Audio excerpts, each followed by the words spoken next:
Hey guys, Lucas here with Bluesy Good News. I hope you guys are doing well. In today's video, I wanted to take a little bit of time and talk to you guys about my 1977 Fender Stratocaster. For those of you who have been following the channel for a little while, you know that this guitar was a project for me. I was fortunate enough to be given the body, which would be totally stripped down, no paint, no hardware, no electronics, nothing, and the neck from my dear friend Paul. Paul, thank you so much. And took it upon myself to refinish the guitar and resurrect it from the dead. So if you're interested to know how I did that, stick around because it's coming up.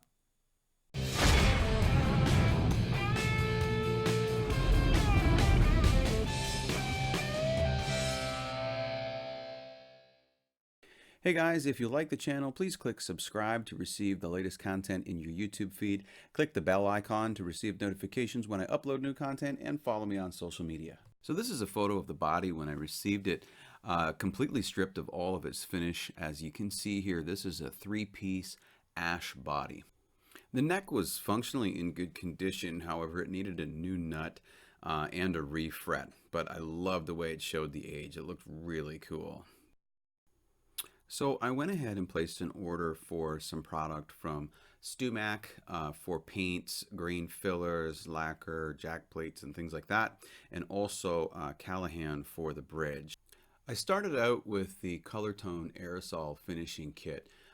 This kit included a clear gloss nitrocellulose lacquer, 4 cans of that, a nitrocellulose aerosol sealer, as well as color tone polishing compounds, including a coarse, medium, fine, and swirl remover, pre-cut micro finishing paper sampler. There's 22 sheets of variety of different papers there, a guitar finishing step-by-step book, as well as helpful instructions for using the finishing papers.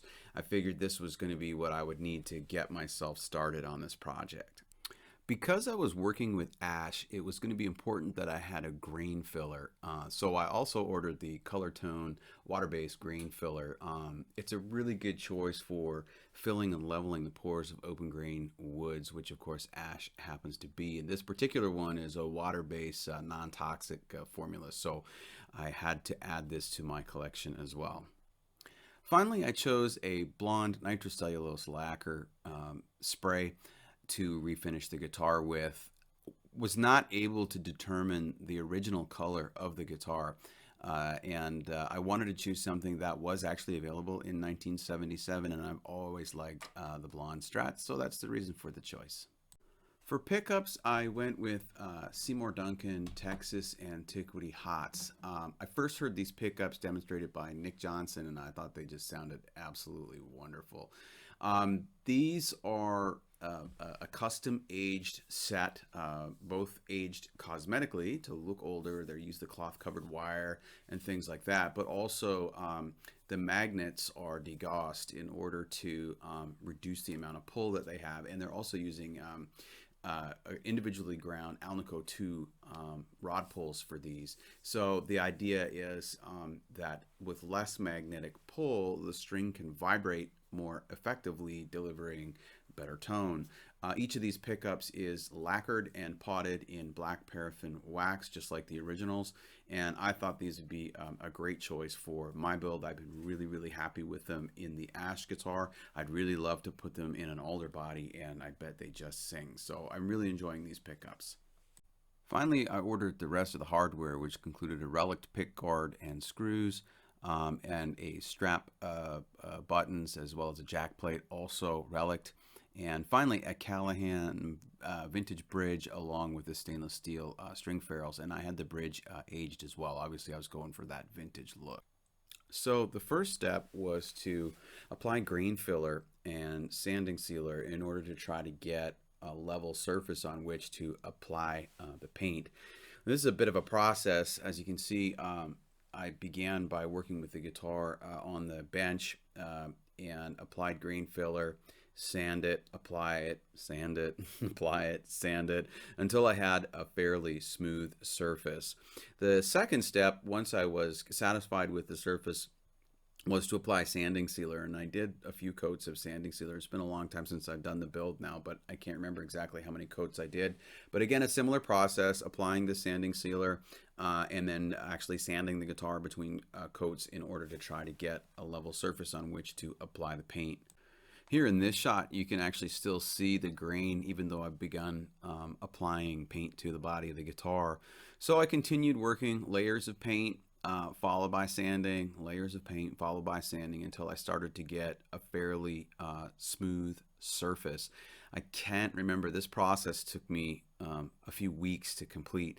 Once I finally got to a point where I was happy with the amount of paint that was applied to the body, then the next step was to buff it out and get it ready to start applying the hardware and installing the pickups and so on.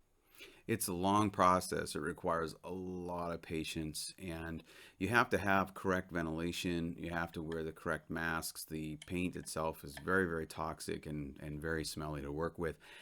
In fact, the nitrocellulose lacquers are actually banned here in Canada. I had to have the products shipped to a friend of mine in the US and have him send them up to me so that I could even use them. Once I was done with all that, it was finally time to start installing the hardware. Here you can see me putting the string ferrules in the back of the guitar.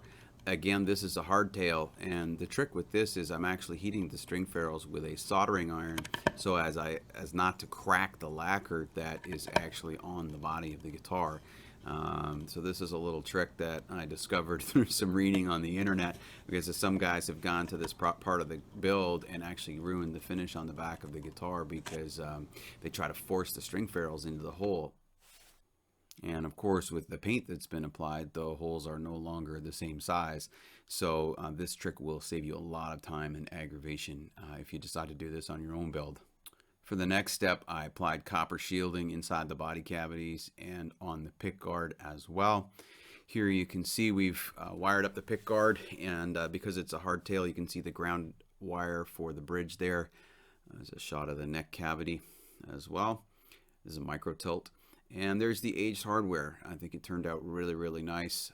Certainly looks authentic. And I was dry fitting things here just to kind of get a feel for how it looks. And that's an assembled version or photo of the guitar as well. There's a little bit of a close-up on it, and I have some nice video of the guitar as well so you can see what it looks like.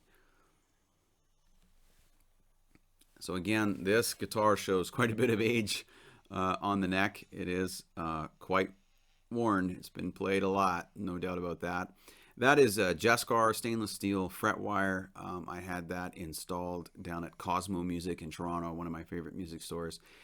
They did the fret work for me as well. We had it set up on a Plek machine so that it plays real nice, and had a new nut installed at the same time. So that's the build there. You can kind of get an idea of what it's like. It's not perfect by any stretch. You can see I burned through the finish a little bit there, but it turned out pretty well.